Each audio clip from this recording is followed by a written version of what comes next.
আসসালামু আলাইকুম রাহমাতুল্লাহি ওয়া বারাকাতুহু। সবাইকে পবিত্র মাহে রমজানের শুভেচ্ছা।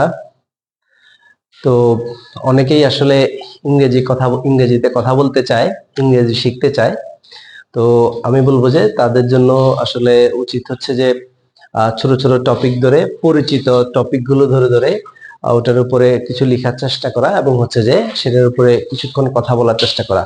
তো সেই ক্ষেত্রে যেটা বাধা হয়ে দাঁড়ায় সেটা হচ্ছে যে কিছু প্রয়োজনীয় ভোকাবুলারিজ, ওই ভোকাবুলারি গুলা জানলে তারা হচ্ছে যে ওই টপিকের উপরে কথা বলতে পারবে এবং হচ্ছে যে ওই টপিকের উপরে চাইলে কিছু লিখতেও পারবে। তো আমরা আজকে যেহেতু রমজান মাস চলছে, আমরা হচ্ছে যে চেষ্টা করব রমজান মাস এবং ইসলাম ধর্ম সম্পর্কিত কিছু শব্দ শিখে রাখি, যেটা হয়তো আমাদেরকে কাজে দিবে। তো শুরু করা যাক। প্রথমে যে রমজান মাস, এটা আমরা বলতে পারি the month of Ramadan. The month of Ramadan.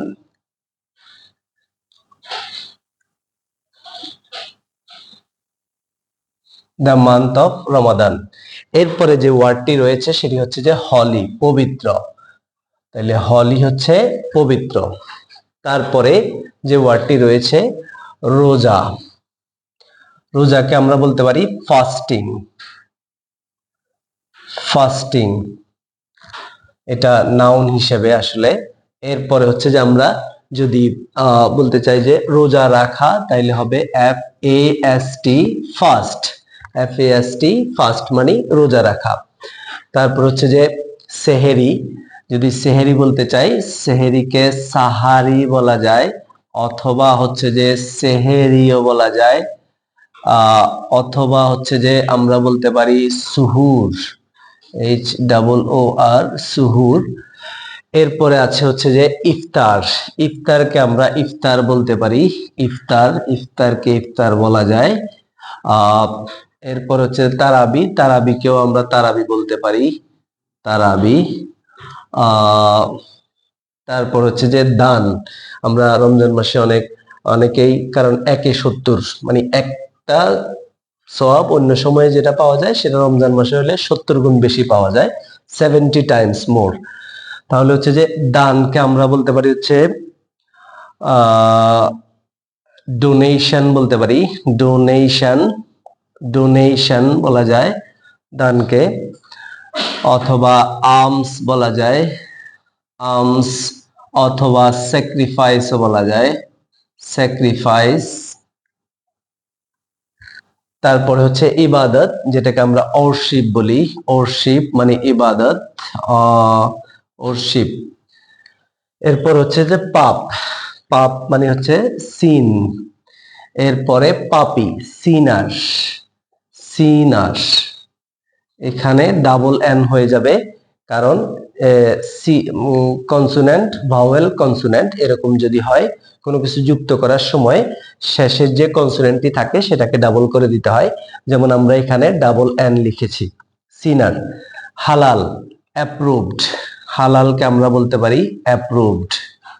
Approved হচ্ছে হালাল, যেটা হচ্ছে লিগ্যালও বলা যায়, লিগ্যাল। লিগ্যাল বলতে পারি হালালকে। তারপরে হারাম। হারামকে আমরা বলতে পারি ফরবিডেন। Forbidden, forbidden, forbidden. তারপর হচ্ছে যে তাকওয়া। তাকওয়াকে আমরা বলতে পারি ফিয়ার, বলতে পারি ফিয়ার। এরপরে ফরজ। আমরা ফরজ যেটা আমাদের জন্য বাধ্যতামূলক করতে হয়, যেমন রোজা আমাদের জন্য ফরজ, তাহলে এটাকে বলতে পারি অব্লিগেটরি। Obligatory, obligatory. অব্লিগেটরি মানে হচ্ছে যে ফরজ। এরপরে হচ্ছে যে আমরা রহমত বলতে পারি, রহমত। রহমত যেটা হচ্ছে যে কাইন্ডনেস, কাইন্ডনেস। और বলা যায় কম্পেশন, বলা যায় কম্পেশন। রহমতকে কম্পেশনও বলা যায়। তারপর হচ্ছে নাজাত। আমরা হচ্ছে যে নাজাতকে বলতে হবে স্যালভেশন, স্যালভেশন, স্যালভেশন। এরপরে মাগফিরাতকে আমরা বলতে পারি ফরগিভনেস, ফরগিভনেস, ফরগিভনেস।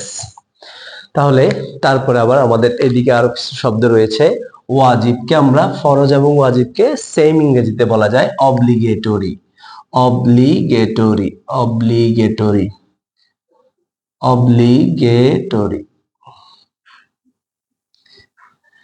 তারপর আছে নফল। নফলকে হচ্ছে যে একটা ওয়ার্ড দিয়ে বলা যায় super, supererogatory, supererogatory, supererogatory. Or surplus বলতে পারি আমরা, সারপ্লাস মানে extra, surplus, surplus. Or supererogatory মানে হচ্ছে নফল, যেটা এক্সট্রা আর কি। সুন্নাতকে আমরা সুন্নাহ বলতে পারি, সুন্নাহ, সুন্নাহ। এরপরে নতুন চাঁদ, যেটা আমরা আজকে চাঁদ উঠার পরেই কিন্তু আমরা আজকে তারাবি পড়েছি, বা আগামীকাল থেকে আমরা ফাস্টিং করা শুরু করব। তাহলে নতুন চাঁদকে বলা যায় হচ্ছে যে নিউ মুন বলা যায়, নিউ মুন, অথবা হচ্ছে ক্রিসেন্ট বলা যায়, CRESCENT, ক্রিসেন্ট মানেও নতুন চাঁদ। এরপরে সাওম মানে বিরত থাকা। আসলে আমরা সাওমের যদি শাব্দিক অর্থ চিন্তা করি তাইলে বিরত থাকা, সাওমের শাব্দিক অর্থ হচ্ছে যে বিরত থাকা। এটাকে আমরা বলতে পারি হচ্ছে যে রিফ্রেইন, রিফ্রেইন মানে হচ্ছে বিরত থাকা, রিফ্রেইন। এটার সাথে সবসময় একটা অ্যাপ্রোপ্রিয়েট প্রিপজিশন বসে, সেটা হচ্ছে যে from, refrain from, refrain from. এরপরে হচ্ছে শয়তান, এটাকে হচ্ছে যে বলা যায় শয়তান, আর হচ্ছে যে ডেভিল, ডেভিল বলা যায় ইংরেজিতে শয়তান আর ডেভিল, শয়তানকে। কোরআন তিলাওয়াত, the reciting of holy Quran, the reciting, the reciting of the holy Quran, holy Quran, the reciting of the holy Quran আমরা কোরআন তিলাওয়াতকে বলতে পারি। এরপরে আমরা সাওয়াব, সাওয়াবকে আমরা ইংরেজিতে বলতে পারি রিওয়ার্ড, রিওয়ার্ড বলতে পারি, রিওয়ার্ড, সাওয়াবকে আমরা বলতে পারি রিওয়ার্ড। এরপরে বেহেশত অথবা স্বর্গ, এই বেহেশত বা স্বর্গকে আমরা সবাই জানি, এটাকে বলে হচ্ছে হ্যাভেন ইন ইংলিশে, HEAVEN, হ্যাভেন মানে, হ্যাভেন মানে হচ্ছে বেহেশত বা স্বর্গ। দোজখ বা নরককে আমরা হেল বলতে পারি, HELL, হেল। যে এরপরে হচ্ছে যে আরেকটা শব্দ রয়েছে তাওবা, যেটাকে আমরা বলতে পারি রিপেন্টেন্স, রিপেন্টেন্স, রিপেন্টেন্স মানে হচ্ছে তাওবা। তো আমরা এই ওয়ার্ডগুলো শিখবো, যারা ইংরেজি শিখতে চাই, ইংরেজিতে কথা বলতে চাই, আমরা যদি এই ওয়ার্ডগুলো শিখি এবং এগুলো ব্যবহার করে আমরা কিছু বলার চেষ্টা করি পুরো মাস জুড়ে, এবং এগুলো ব্যবহার করে আমরা কিছু লেখার চেষ্টা করি, তাহলে হচ্ছে যে আশা করি আমাদের ইংরেজি আস্তে আস্তে এভাবে টপিক ধরে ধরে লিখলে আমাদের ইংরেজি আস্তে আস্তে ইমপ্রুভড হবে ইনশাল্লাহ। সবাইকে ধন্যবাদ। আসসালামু আলাইকুম।